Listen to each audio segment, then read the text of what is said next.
I hold a stick. Sing it to all those motherfuckers like to suck to dick. Officer friendly, gonna kill your motherfucking ass dead. Hell yeah! A taser, a boot, a bullet to your motherfucking head.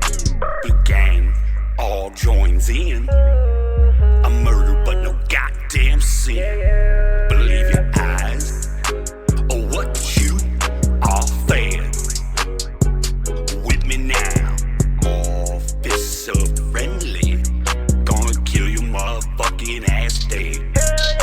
A taser, a boot, a bullet to your motherfucking head. The gang all joins in. A murder but no goddamn sin. Believe your eyes or what you are fed. Eat, fuck, kill. Eat, fuck, kill. Eat, fuck, kill. Good day, y'all. This is MSWS, and thanks for stopping by to check out episode 8 of Eat, Fuck, Kill, the podcast. Please take the time to like this video and subscribe to my channel if you haven't already. You'd be doing both you and me a great service. I might do a quick hit on a separate topic at the end, and I might go off on a tangent or two, but for the most part, we're going to talk about one main topic tonight, and I'm going to let Amy Goodman right now tell you what that topic is. Take a look. We turn now to Mississippi, where 6 white former police officers who called themselves the Goon Squad have pleaded guilty to raiding a home and torturing 2 black men earlier this year, after first trying to cover up their actions. Some of the officers face life in prison. We're going to start by looking at that cover-up she just mentioned through this ABC News story, how 6 Mississippi officers tried to cover up their torture of 2 black men. But in looking at this story, we can see that in the very opening sentence of this story, they open up with a pet peeve of mine, with the opening sentence, men who had sworn an oath to protect and serve. Man, we're going to hear that theme throughout tonight. And I have to tell you, this drives me crazy because no, they didn't. They don't take an oath to protect and serve. This is long since decided. The cops are not here to protect you. They're here to enforce the law.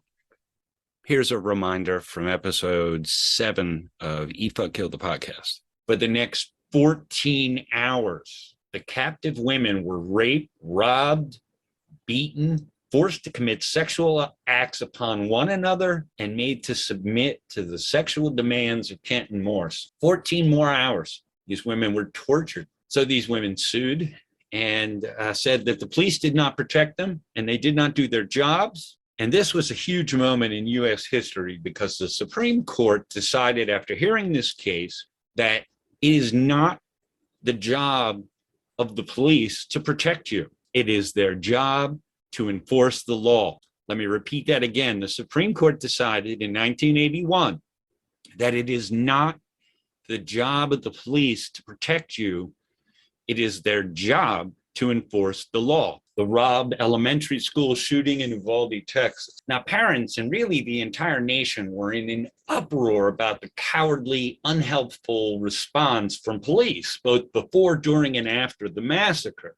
Yet these same people going apeshit about the cops not protecting people refuse to acknowledge that the cops themselves and the legal system have been telling all of us for more than 40 fucking years that it is not their job to protect people, only to enforce the law. But in the case of Uvalde, the police did exactly what we give them money to do and legally expect them to do, enforce the law. It is not their job to protect those kids. Their job is to kill or arrest their murderer, enforce the law. Are we finally clear on this? They are not here to protect you, only to enforce the law. The courts have decided on this and affirmed those decisions over and over and over.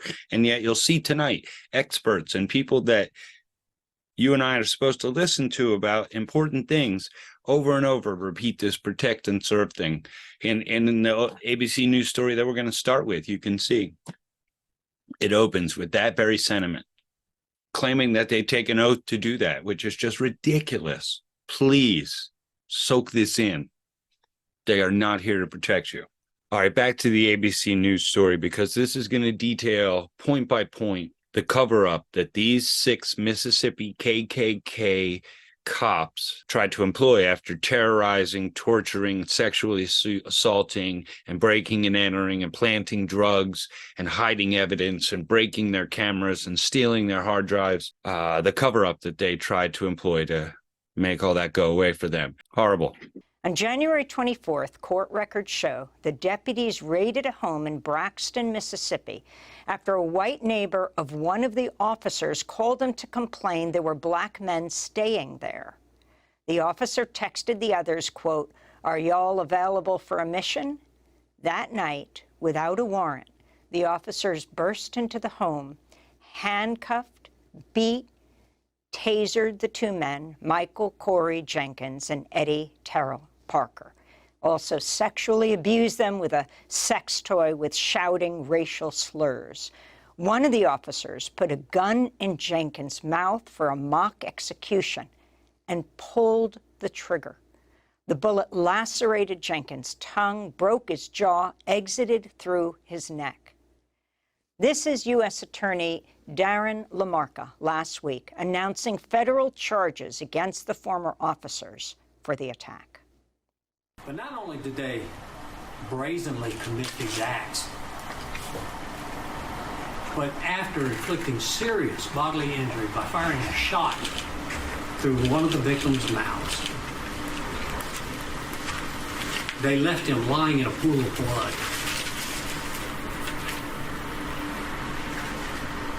Gathered on the porch of the house to discuss how to cover it up. What indifference, what disregard for life. After the attack, Michael Corey Jenkins was actually charged with a felony based on methamphetamine the officers said they found in the raid. But records show that was a lie, and the charge was dropped. In fact, the deputies planted drugs to devise an excuse for the raid and also stole surveillance video from the house. Their body cameras were off.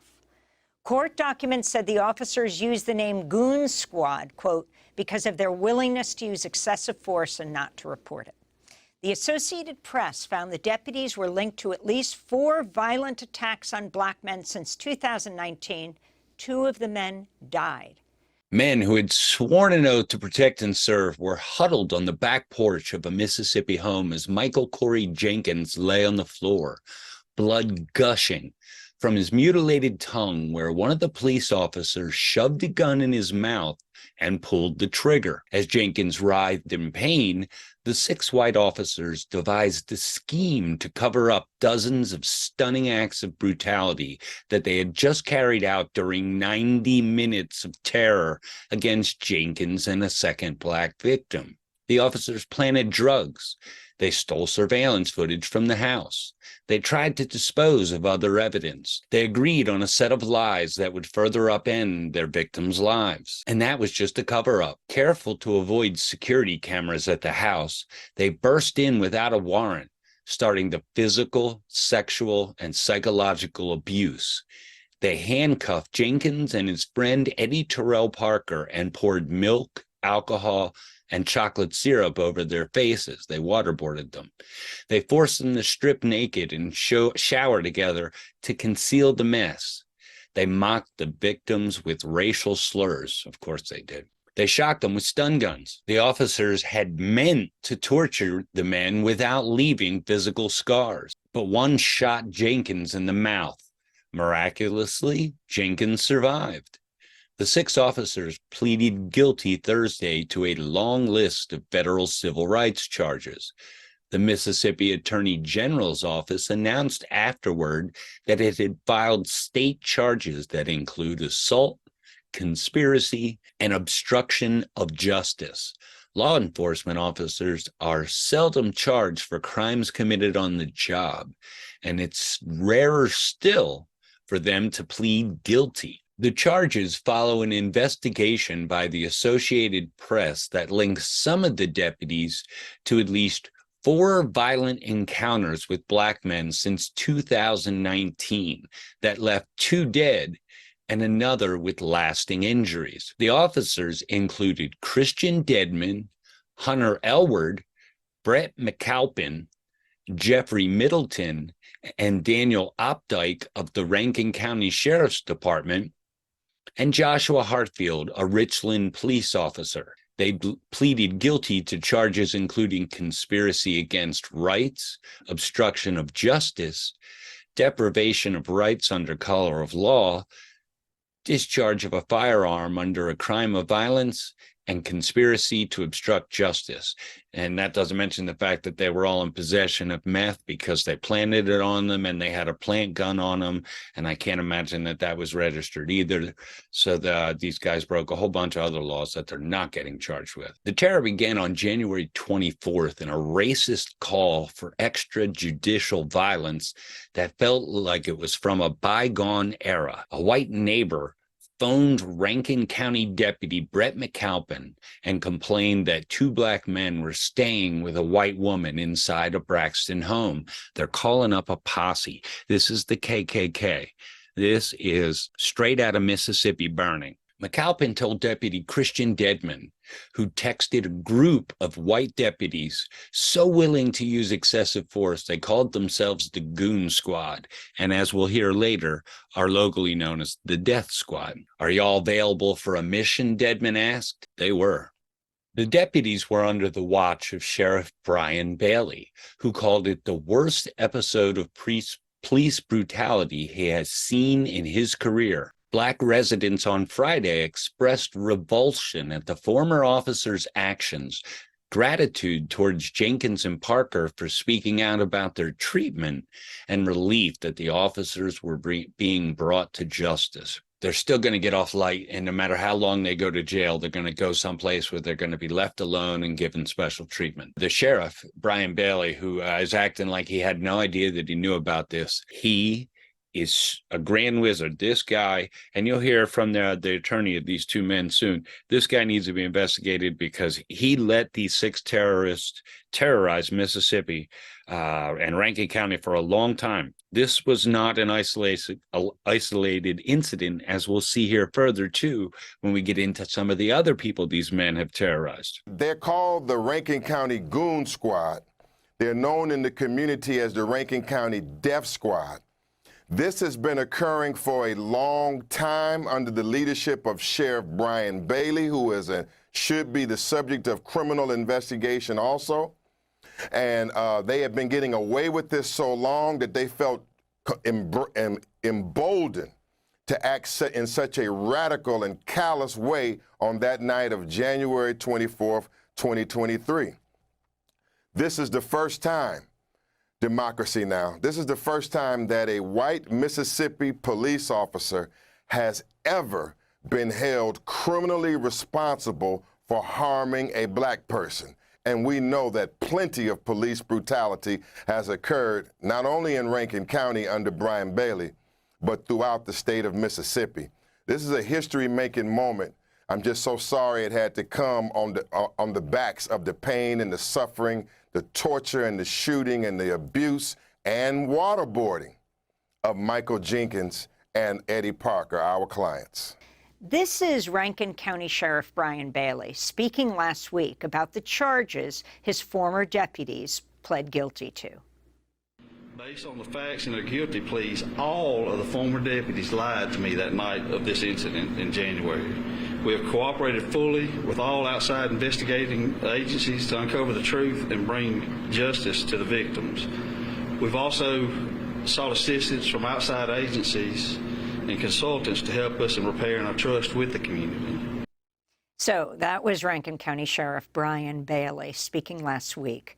But of course, we have to get back to the tried and true. When the people that you expect to protect you are the people who are hurting you and killing you, there are just no words to describe how it has affected the mindset, the mental state of our people, said Angela English, the county's NAACP president. Mad respect, Angela, But you got to stop selling that bullshit.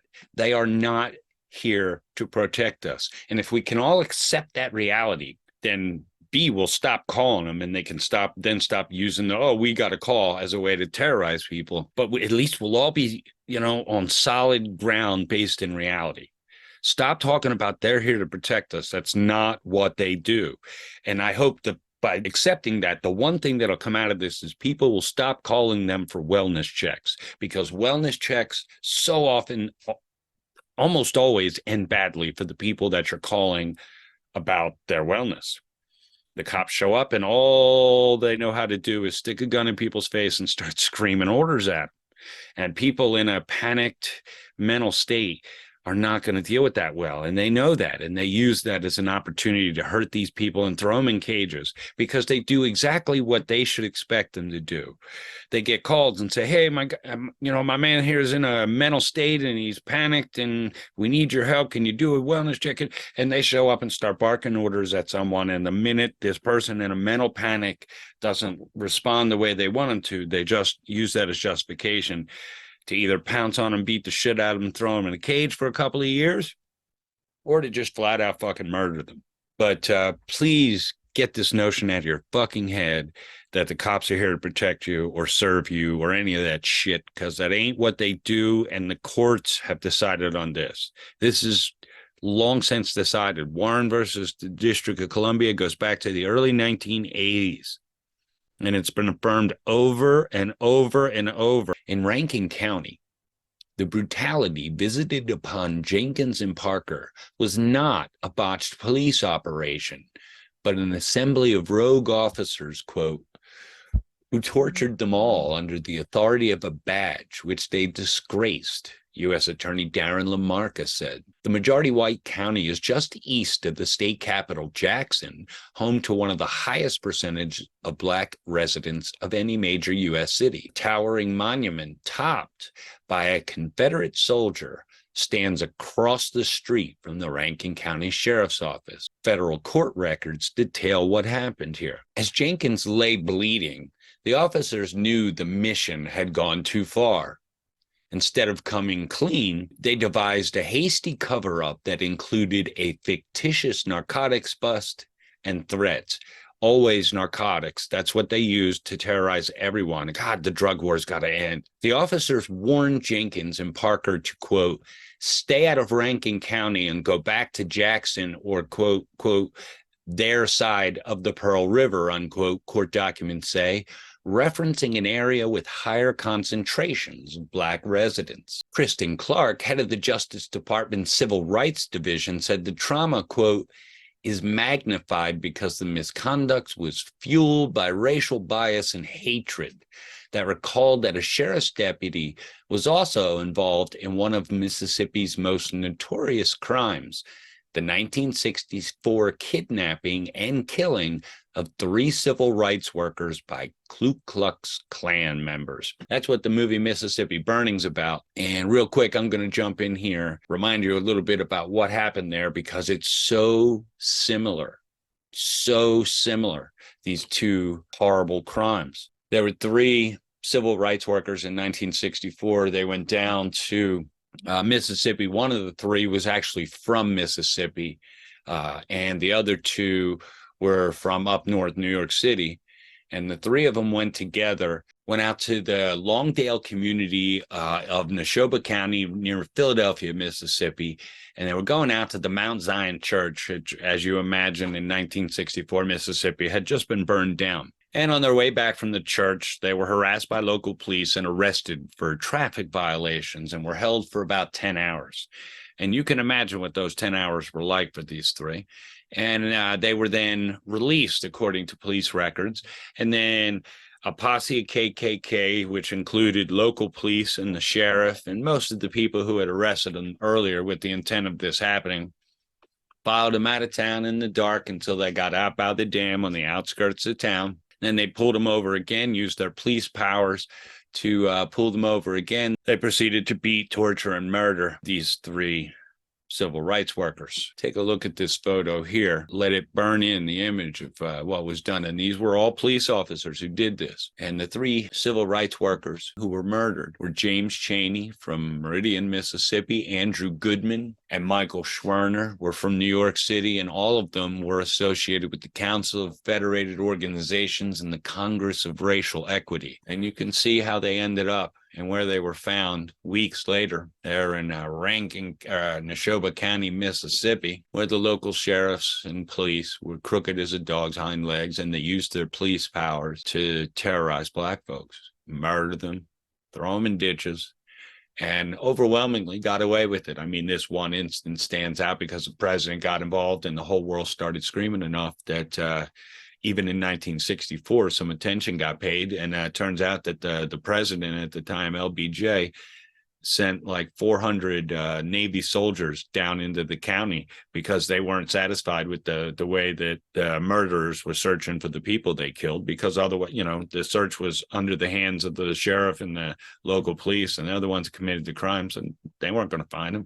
And so the president sent 400 Navy soldiers down there, and they found them, and plus a bunch of volunteers and civil rights activists.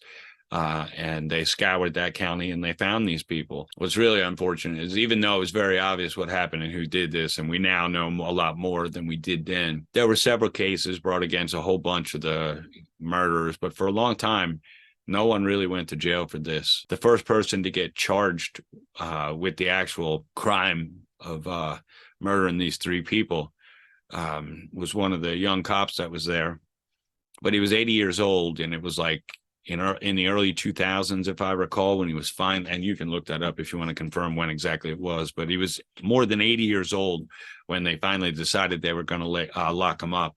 And that, my friends, is the definition of white privilege. When you can just go murder and kill people, and the law will protect you most of the time for your entire life from your crimes. And even in the cases where it can't protect you forever, it'll damn sure protect you until you're cuddled up to the deathbed. All right, let's get back to this ABC News story. After Dedman summoned the Goon Squad, the officers crept around the ranch-style home to avoid a surveillance cameras. Yeah, they're creeping around in the dark. That's what these nasty motherfuckers are. They kicked down the carport door and burst in without a warrant. Opdyke found a sex toy, which he mounted on a nearby BB gun and forced into Parker's mouth. Dedman tried to sexually assault Jenkins with the toy. The reason he stopped, not because he has some decency, but apparently Jenkins shit on himself. And that's why he didn't shove this BB gun-covered dildo up his ass. That's the kind of people we're talking about. This shit is death penalty worthy. The officers used stun guns on them, comparing whose weapon were more powerful. That's torture when you're joking and laughing. Oh, that one hurt more than the other one. That's torture. These were fucking borders on war crimes with these sick fuck. This is the KKK. And they've crept into every aspect of our society. They're all throughout our police, our FBI, our government, our politicians. God only knows the churches. They're fucking everywhere. Elward forced Jenkins to his knees for a, quote, mock execution, intending to fire the gun without a bullet, but it was loaded and discharged, cutting Jenkins' tongue, breaking his jaw, and exiting through his neck. As Jenkins bled on the floor, the officers devised a cover story for investigators. Elward brought Jenkins into a side room to stage a drug bust over the phone and said Jenkins reached for a gun when he was released from handcuffs. Middleton offered to plant an unregistered gun, but Elward said he would use the BB gun. Dedman volunteered to plant methamphetamine he had received from an informant. Prosecutors in Rankin County initially charged Jenkins with a felony based on the methamphetamine. That was later dropped. So they fucking raped these men, sexually tortured them, beat the shit out of them, and then shoot one guy through the face and then throw them in a cage. And these guys are under so little supervision that there's no footage, and the prosecutor just swallows up everything to say, oh, they had meth and they had a gun. Oh, okay, let's get them. And he doesn't look at all. He'll tell you he's overworked or some other lie to cover his ass, but it's because this is systemic. This is what they do all the time. And I'm telling you, it says right there, it was a mistake that the gun went off. It was supposed to be empty. They just wanted to mentally torture him some more. And it was an accident that there was actually bullets in the gun and they shot him. And I'm here to tell you right now that if they didn't make that one single mistake and there wasn't a bullet in the gun and they didn't shoot that man's fucking face off, they would have got away with this. With the sexual torture, throwing charges at him and the beating the shit out of him, breaking their door down with no warrant and just terrorizing these people. If they didn't accidentally shoot that man's face off, they'd have gotten away with all of it. But how do you fucking hide a giant hole in somebody's face? But still, after these men endured all this torture and all this shit, they then had to go get thrown in a cage where men who looked just like their torturers could continue to torture them some more. Justice in America. Justice is fucking dead. Malik Shabazz, the civil rights attorney who's brought the lawsuit on behalf of Michael Jenkins and Eddie Parker, if you can respond to the sheriff and to this previous case. Yes. First of all, I want to give honors to Miss Monica Lee, who was the mother of Damian Cameron, attorney Trent Walker, and myself. We represent Miss Monica Lee for the death of Damian Cameron, which occurred at the hands of the Rankin County Sheriff's Department and its officers, including Hunter Elwood, the shooter who didn't just shoot Michael Jenkins in his mouth. He placed the gun inside Michael Jenkins' mouth and held it for an extended period of time, almost up to a minute, before he intentionally shot Michael Jenkins in his mouth, attempting to kill him. Yes, Ms. Lee is correct. If they would not have participated in a cover-up around Damian Cameron's death, Damian Cameron's death is analogous and very similar to George Floyd's death.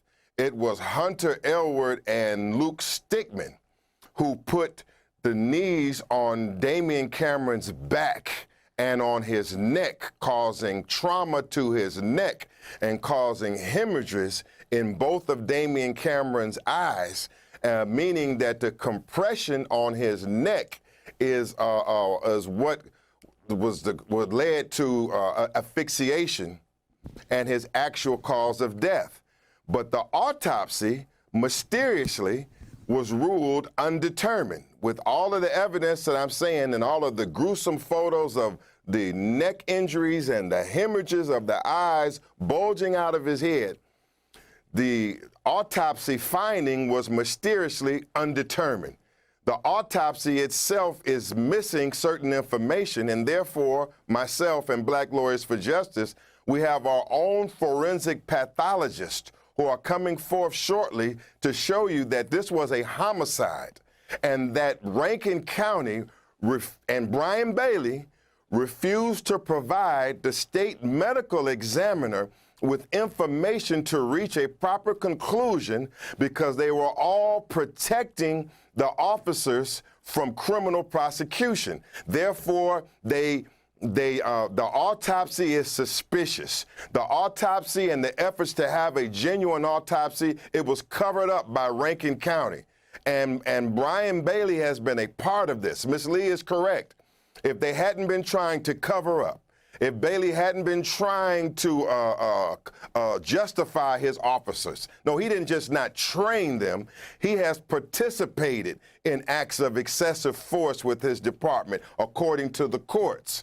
When Hunter Elwood shot Pierre Woods in Rankin County on the ground, and he gunned him and he shot him 9 times with his rifle, and the man was no threat to him. Sheriff Bailey was on the scene, and a federal judge ruled that Bailey could not have qualified immunity because he ratified and watched it all go on in person.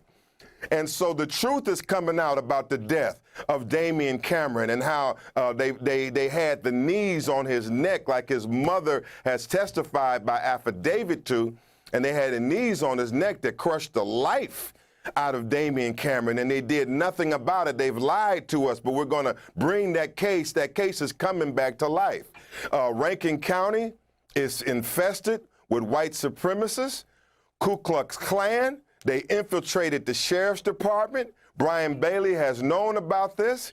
Many of these criminals were on duty up until June 1st, only through the Mississippi Bureau of Investigation and U.S. Department of Justice leader Kristen Clark and her Southern District in Mississippi, who've done a great job. Only through their efforts has Brian Bailey, sheriff, trying to come to some remorse. He has not even apologized to the victims. We demand that Brian Bailey step down now. He's a part of a pattern of practice and a culture and a custom of terrorism by his department. We have blacks, whites, rich, poor. They have been beaten by his officers.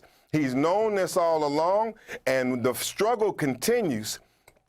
In this case, for compensation for these two suffering victims, Jenkins and Parker, but for all of the victims of Rankin County terrorism. It's the #1 county for terrorism and white supremacist infiltration. Case in point, before I close, Christian Detman. It's coming out, he has family members that have pled guilty in Mississippi to hate crimes. I mean, a lot more is going to come out about this. Rankin County is infested with white supremacists, Ku Klux Klan, and it's in the police departments. And Malik Shabazz, can you place Rankin County for us in two ways, in history and also just geographically? It's right near Jackson, the capital? Yes. Attorney Trent Walker says, who grew up in Rankin County, my partner, Attorney Trent Walker, states that this was customary in Rankin County. They beat first and they don't ask questions later. They beat you, they kill you, and you are ordered not to say anything about it. Hunter Elwood, the shooter, actually pled guilty in federal court to another crime he had committed, which contained a similar fact to what he did in the home of Jenkins and Parker. When these deputies busted in to begin this torture session, Hunter Elwood shot his gun off as an intimidation against Jenkins and Parker. Before he shot Michael later, he shot his gun off. Well, he pled guilty in federal court to doing the same thing to another person in Rankin County. He just shooting his gun off like that. So what we're saying, ma'am, is that all of these truths are going to come to light. Rankin County has done this for a long time. It's near Jackson, Mississippi. Jackson, Mississippi, and I believe the county is sort of a reaction to Jackson.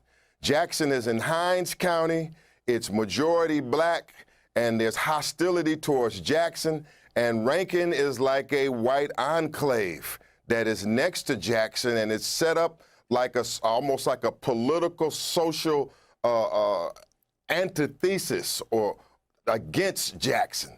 And so they're clear in Rankin, just 20 minutes away from Jackson, Mississippi, just like these deputies said. They didn't want any black men living in the area. The mere fact that there were black men in this area, that they were going to carry out this mission and let them know that they were not welcome and they were going to violate all laws and break in. It's because they have determined, I believe these deputies and others in that county have determined that Rankin County is for whites and Hines County is for blacks.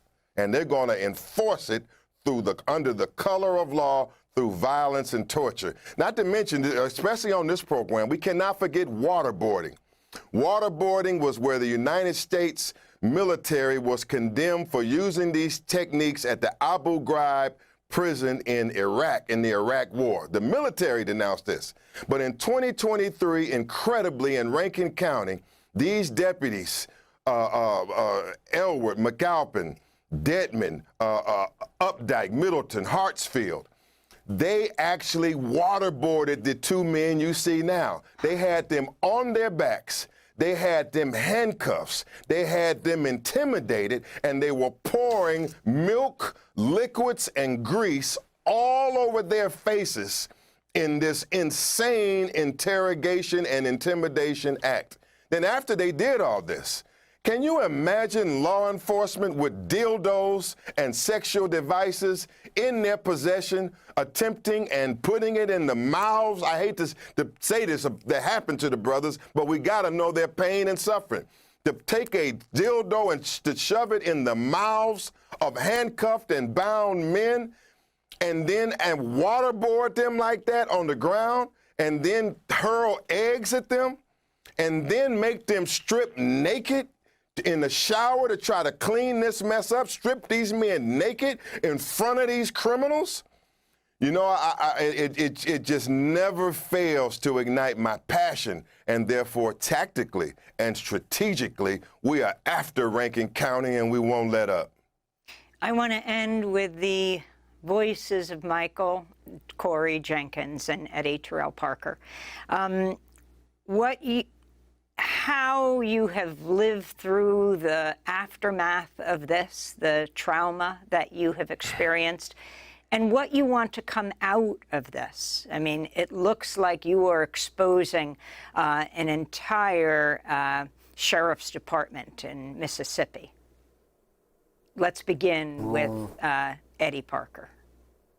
We want justice. We want justice for everyone that has gone through this with Rankin County or gone through this because of Rankin County. We want justice for the ones that were afraid to speak up. You know, justice for the ones that can't speak up. We want you know, something new and better, you know, and clean to come out of this. And Michael Jenkins. Basically the same thing, to make sure nobody never go through what we went through again. You know, animals don't get treated like this. You know, I ain't never seen no animal get treated like this. Well, just to make sure. I just want to thank you, Michael Corey Jenkins and Eddie Terrell Parker, for your bravery in coming forward and telling your stories. And also, I want to thank Malik Shabazz, the civil rights attorney with Black Lawyers for Justice. Opdyke put one of Elward's shell casings in a water bottle and threw it into the tall grass nearby. Hartfield removed the hard drive from the home surveillance system and later tossed it in a creek. Afterward, McAlpin and Middleton made a promise. They would kill any of the officers who told the truth about what had happened. They even threatened to kill each other. That's who these sick fucks are. And they would have you believe that this is an isolated incident and just these happened, 6 guys all in the same police departments, and that it's an isolated incident and it doesn't go any further. Bullshit. There are packs like this all over the country, and we're going to see about that from some tweets people sent out that we're going to show you and share with you later, that even in this general area down here where we're talking about, there are other sheriff's departments with other KKK gangs within them, just like the one we're talking about. And no one will stop them, and they'll continue to do this. And 99.9% of the time, they'll continue to get away with it. While Americans, you know, post all over Twitter and Facebook how fucking enlightened they are with their, you know, bullshit about Black Lives Matter. But in reality, that's as far as they ever go, is, you know, posting it and waving a fucking flag. But when it's time to stand up and actually save people's lives through action, very rarely do we see anything in this country. And this needs to stop on a fucking whole scale level, from, as George Carlin would say, sea to oily sea. From one end of this country to the other, this shit needs to be put a stop to, and it's empowered at all levels of the justice system, because there are prosecutors and district attorneys who have watched these 6 animals do this shit for years, but instead feed them criminals that they can throw in cages. And they knew that there were trumped up charges on lots of them, because any prosecutor worth their weight in gold who looks at these cases knows what it is, particularly since theoretically there's always body cam available. So at any time, the prosecutor, the district attorney, he could go and look at body cam and see if the reports and the criminals that he's being handed regularly are actually the criminals that the police claim. But I guarantee you he doesn't do that. He just reads their report, says that's what they did, slaps charges on them. They never, I'm sure in many cases they can't afford attorneys, so they plea out. And he knows that he's throwing people in cages that are pleading to shit they didn't do just to protect themselves from something worse. And that's the racket that is the justice system. Justice is fucking dead. More than 90% of all cases in this country end in plea deal, because defense attorneys just want to take your money and do as little work as possible for it. And they're more than happy to plea out because it's your record, not theirs. And the truth gets lost in all this pleading, and they just keep taking money at both ends. The defense attorneys get paid, the prosecutors get paid, the cops are seizing shit, and everybody's getting paid. And that's all it's about at this juncture. That's all this is about. They were going to kill each other if they talked. The officers kept quiet as pressure mounted from a Justice Department civil rights probe. One of them finally came forward in June, Sheriff Bailey said. I don't believe that for a minute. Bailey said Thursday that he was lied to and only learned the truth when he read unsealed court documents. Then be better at your job, Sheriff Bailey. McAlpin and Elward worked under Bailey for years and were sued several times for alleged misconduct, all of which he ignored or cheered on more like. And that's the problem with the sheriff, with the district attorneys, with the prosecutors, with the judges, with the entire fucking system. They're just licking their chops for locking up the next person. And everyone who's still free thinks it's not going to come for them. But sooner or later, it's going to come for you too. Black, white, man, woman, because the beast has got to eat. Largest prison population in the history of the world. Right here. Fucking pathetic. The sheriff said the deputies violated existing body camera rules by not wearing them when in uniform. That's because they weren't working. They did this as a private posse. He promised to mandate body cameras be turned on with fewer exceptions and said he was open to more federal oversight. He also called the officers criminals, echoing federal prosecutors. Now they'll be treated as the criminals they are, U.S. Attorney LaMarca said. This sheriff, fucking KKK Grandmaster, Grand Wizard, Grand Poobah, and I can't believe, and he'll get away with it. He's going to sell this bullshit to the people. I can't bear to go to Michael Jenkins and Eddie Parker meeting you in this way for what you went through that horrific January night. But I'm wondering if each of you could respond to the guilty plea of these officers and what it means to you that some of them may be facing life in prison. Michael Jenkins, let's begin with you. I feel great that we're finally getting justice after months. You know, at first they didn't even believe us. You know, for a while I didn't think they were gonna even get a slap on the wrist or anything, but I feel great about it. And I know it's difficult for you to talk with the gun in your mouth. The police shot you through your mouth, lacerating your tongue. It went through to your neck, shredding that area of your neck. I am only glad that you can be with us today. Did you think you were going to survive that night, Michael? No, ma'am. No, ma'am. I'm still going through pain right now. My whole face numb, my mouth hurting right now as we speak. And Eddie Parker, if you can talk about your response to this plea deal. It's a long time coming.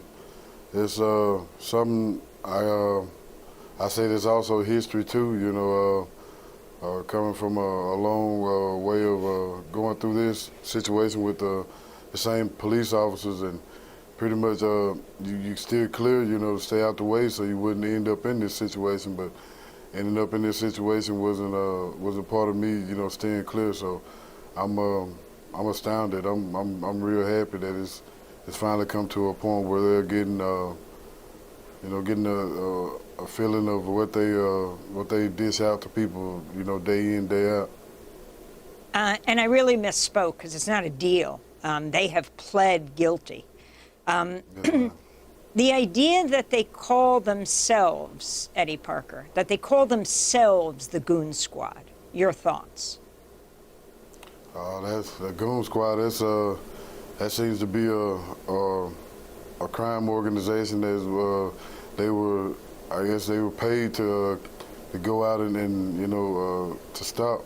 But they became that themselves. I believe policing and, you know, the public, you know, go hand in hand. I mean, they're people just like us. You know, they want to be held accountable for, you know, everything they do. They want to get, you know, this, you know, certain, I guess you say, the end of the stick treatment as, you know, being the golden ones, but they're not. They're people just like us. I mean, they go out and they do, you know, the opposite of what they're getting paid to do.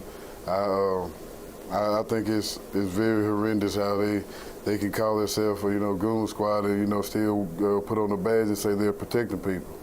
Okay, that there covers the cover up in pretty good detail.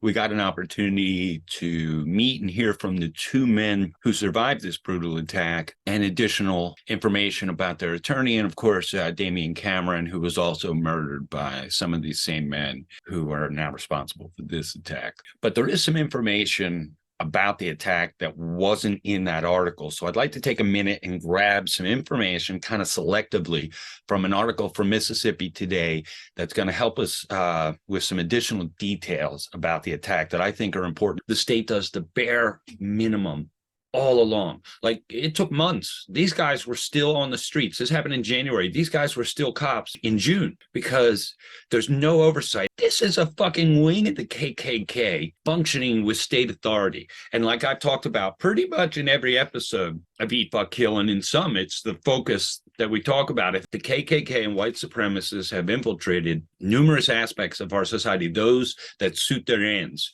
education, they want to get into school teaching positions, professorships, they want to be deans, principals, elementary school teachers where they can get a hold of kids young. They want to get into the FBI, into law enforcement. They want to become judges. They want to become lawyers. They want to become legislators. They want to become politicians. They want to become soldiers. They want to become generals. We've had our heads filled with so much shit that we can watch two men get tortured and then watch half the people who were responsible for it in one way or another, either before, during, and after the fact, whether it be by enabling them, protecting them, or covering for them, or what have you. And we know that there's corruption all through this, and that people are going to get away with it that had just like in January 6th, all the most important people that made January 6th possible, the Donald Trumps, the fucking Rudy Giuliani's, the fucking Don Juniors, all those shitballs, they're still free, while all the little idiot poor people who stormed the building have long since been in cages, and many of them have been tried, convicted, and thrown into a cage, which is fine. And they should have been thrown in cages for much longer. If what Mary Surratt did is worthy of the death penalty, and that's what this country gave her, then how is what most of these knuckleheads did not worthy of the death penalty? And if we allow this to stand, what do you think's going to continue to happen? So what you do here dictates what tomorrow looks like. And let me tell you, two gentlemen that we've met here in this video with Amy Goodman and their attorney, these two gentlemen are really hoping that no one has to go through this tomorrow. And me too, but we have to take steps to ensure that. And that means that the sheriff, these prosecutors, the entire justice system needs to be greatly overhauled. And it's no offense to them. It's, you know, it's just fucked up too bad for too long.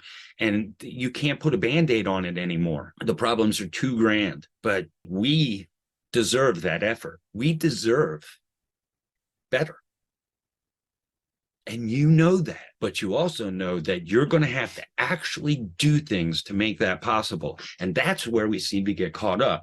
We'll get on Twitter, we'll get on Facebook, we might even wave a sign at a protest, but that's as far as it goes. You don't think if the whole country fucking piled down. Now, keep in mind that these 6 cops, they got a lot of fans too. They're not an isolated pocket of 6 idiot KKK. No, they got fans all over the country that think what they did was great and thought what they've been doing for a long time here, I'm sure, is great. So, you know, it's never going to be universal. Fucking, it doesn't matter how shitty someone is or what they do. It's never going to be universal. There's always going to be some people that are like, yay.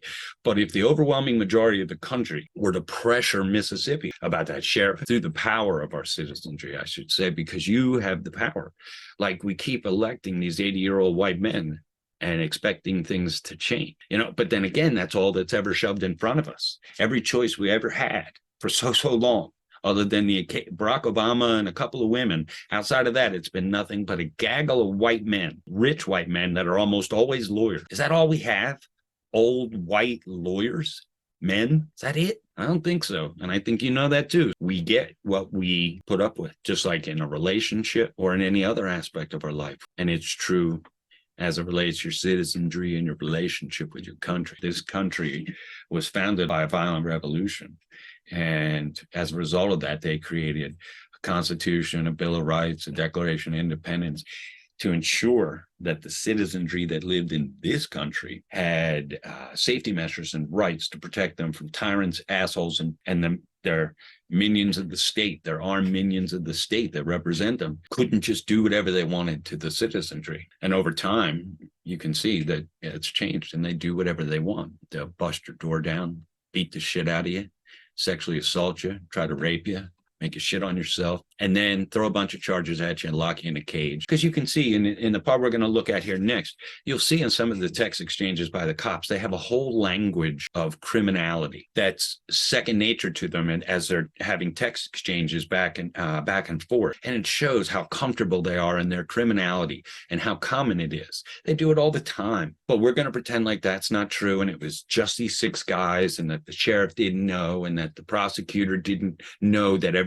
many of the criminals fed to him were just people beaten senseless by the cops and had charges thrown at them that they were very likely not guilty of. And they'd get a public defender, or they wouldn't, and would end up pleading to something they didn't do because you held something much worse over their head. So let's get back to this article, and we're going to start. You remember the part where Dedman texts all the other cops and says, are you available for a mission? You can see in this graphic that he also says there that the officers have to, quote, work easy, which means they can't just go and bash the door down because they knew these people had cameras. So by using the term work easy, it shows that these 6 people had these terms like in their vernacular, and they used them regularly because these are the act of men who do this all the time. And Opdyke sent a text back to the work easy thing of a gif of a baby crying. These were jokes to them. And then you see the part in blue there. It says Dedman texted, quote, no bad mugshot, signaling that they should beat the men on parts of their body that wouldn't show up in a mugshot, according to the criminal information. See, these are the kind of men that half of America are screaming and saying, just comply, just comply. When it's men like this, we need to do better. Officers crept onto the property and decided that they were going to go to the 2 doors at the house where there weren't cameras, so that they didn't have to work easy, which would have meant knocking on the door and hoping they opened it and then storming in, so that there wasn't breaking and entering. But they found that while there were security cameras at the house, there weren't so many that they had 2 entrances that they could just bash into and didn't have security cameras. The officers shouted orders that the 2 men complied with. So this is when these 6 men used their authority as police officers to commit this crime, and now they're getting people to submit to them and allow themselves to be put in chains so that that torture could take place. If this was just gang members that busted in, at least you could make some effort to defend yourself. But all you could do in this case, where it's cops, all you can do is submit and let them put you in chains and torture you. And you have no mechanism of protection in that case, which is what makes these crimes so much more egregious. The state that terrorized them gives them no mechanism to protect or defend themselves while these terrorists commit this, and for many months after. And let's not forget again that while these 2 men were, right after these 2 men are attacked and raped and all this horrible shit happens to them, they're waterboarded, they're then taken to a cage where men who look just like their attackers treat them like shit. God knows what they endured in a Mississippi prison as black men in fucking this county. Men just like the 6 men who threw them in there and beat them up are the guys that are guarding them in the prison. Probably their friends. They're all from the same chapter of the KKK. Dedman handcuffed them, and without seeing any evidence of a crime, began to tase them repeatedly. Opdyke kicked Parker in the ribs, and these men were probably paid north of $65,000 a year plus a ridiculous overtime to do this on behalf of you and me. Took our money to do this. This is worthy of your fucking attention. Officer Dedman asked the men where the drugs were. drugs that he knew weren't there. He's just trying to make an excuse to fucking terrorize them.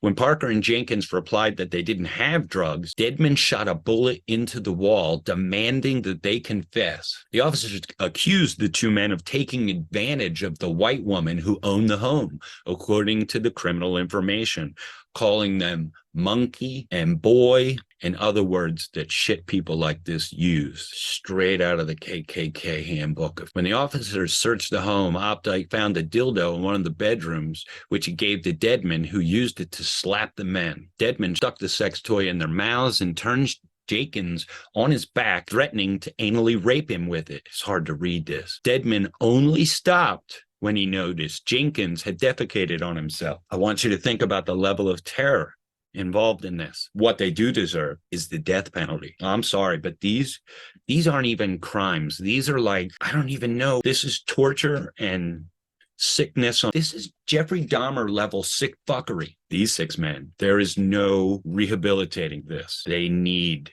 to die for what they did to these men. Dedman then began to taunt the men, pouring milk, alcohol, chocolate syrup on their faces and into their mouths. He poured cooking grease on Parker's head while Elward threw eggs at the men. Jenkins and Parker were forced to strip naked, shower, and change their clothes to destroy the evidence of the abuse. No bad mugshots. Then the 2 men were beaten with objects around the home, a piece of wood, a kitchen utensil, a metal sword, and tased repeatedly. Let all this sick fuckery sink in, and maybe we can come together and finally do something with the justice system so that no sheriff, no district attorney, no set of prosecutors can ever protect, insulate, empower, and encourage this kind of sick fuckery. People should be protected from this at all costs, whatever it takes and whatever the cost. We have to ensure, not, kind of do a little bit, guarantee that this just never again, ever. McAlpin and Lieutenant Jeffrey Middleton, they're fucked up. See, that's another part of this militarization of cops, where they call themselves captains and lieutenants. Fuck you. You ain't serve shit. You're fucking cops. Stop with the militarized shit. You're not soldiers. Stop pretending. You're like playing dress up at the expense of your entire country. McAlpin and Lieutenant Jeffrey Middleton, who supervised the Goon Squad, stole 2 rubber bar mats from the home and were about to take a Class A military uniform when they heard shots ring out, according to the criminal information. The first shot was fired by Dedman into the yard. The second was fired by Elward, who meant to perform a mock execution, secretly removing a bullet from the chamber of his service pistol before dry firing into Jenkins' mouth. He tried to repeat the intimidation tactic, but this time the weapon fired, tearing a bullet through Jenkins' tongue and jaw. It was an accident. And if that single thing didn't happen, that second dry firing into his mouth, if it didn't accidentally go off, everything they did here, they'd have gotten away with. And these 2 men would be in jail. How can we let that be? Knowing that's real, how can we let it be? This can never, ever, under any circumstances, happen again. And if we have to slap a camera and a voice recorder on every public servant from this day forward, everywhere they go at all times, and have all of that shit fed to a publicly controlled place that you or I could access at any time free of charge. Without providing medical attention to Jenkins, who was bleeding on the floor, the officers devised an elaborate cover-up. Middleton planted a throwdown gun he kept in his car Now, if he had a throwdown gun, that means that it was illegal and they should all be charged with illegally possessing a firearm. And Dedman took meth from a previous drug bust, which he neglected to enter into evidence, another crime, and later submitted it to the crime, stating that it belonged to Jenkins. So all of them should be also charged with possession of meth and intent to distribute, because that's what they did. They took their meth and distributed it to somebody else. So possession and intent to distribute meth for all 6 of them. The officers disposed of any shell casings they could find and threw the men's clothes into the woods behind the house. They stole the hard drive from the home surveillance system and later threw it in a creek in Florence. Now, isn't that an environmental crime?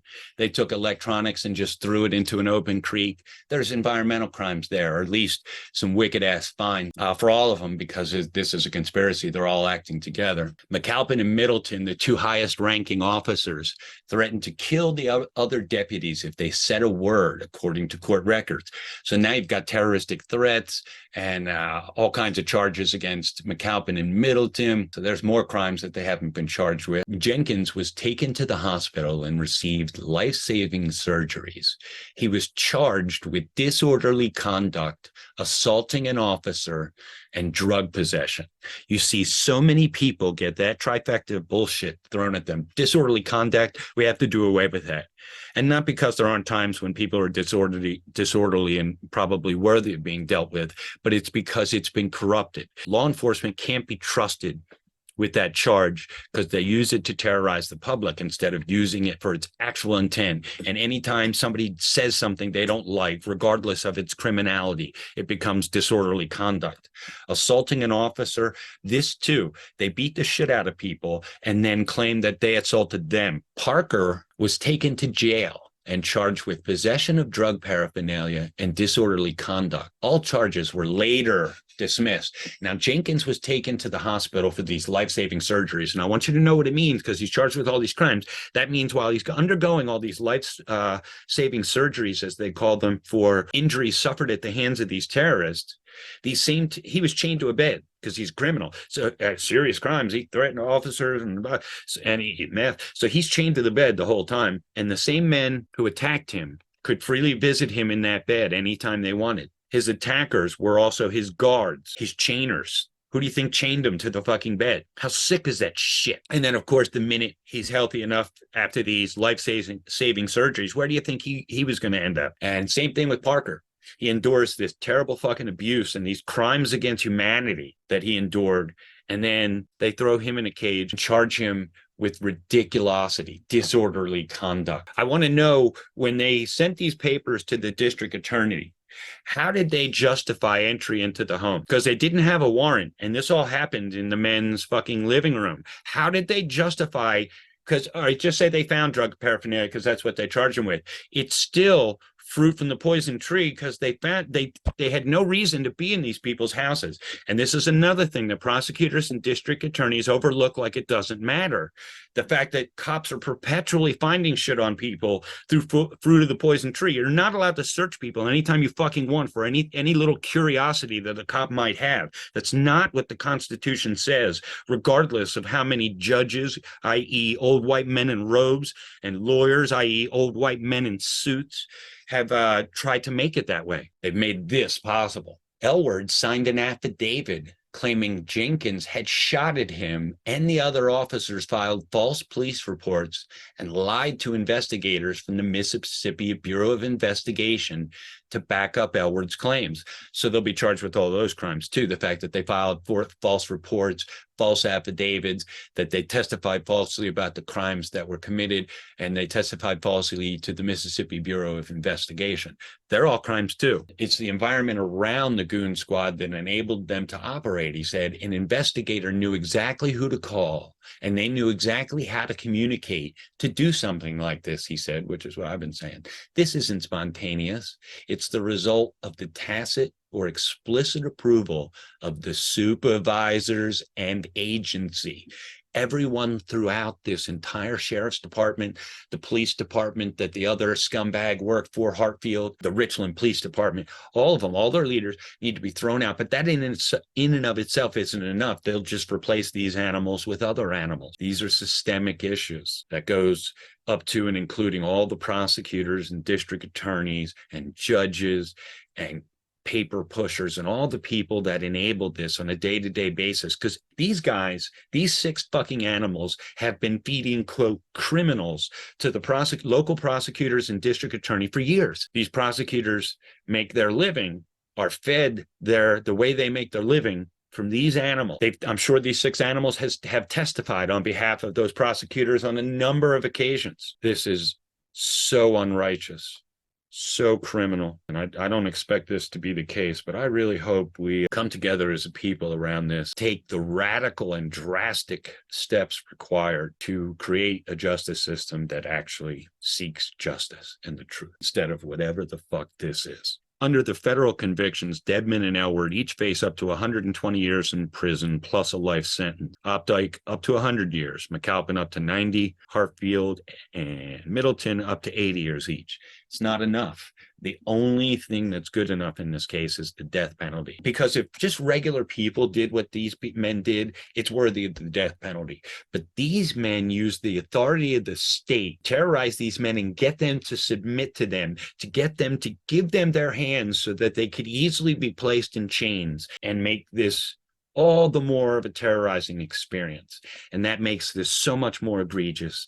And that's why the death penalty is the only thing acceptable here. But Sheriff Brian Bailey, who arrived at the scene an hour and a half after the officers were first dispatched, told reporters that the deputies lied to him. "I am sick to my stomach," he told reporters. "I have tried to build a reputation, try to have a safe county. They have robbed me of all this." Oh, so he's the victim here. They robbed me. Jenkins' mother, Mary, said the officers feel comfortable telling the same lie over and over again. They all do. And that's not just these, this is all over the country, and it's going to happen somewhere else tomorrow, just like it's been happening somewhere else yesterday, if we don't take drastic measures to make it stop.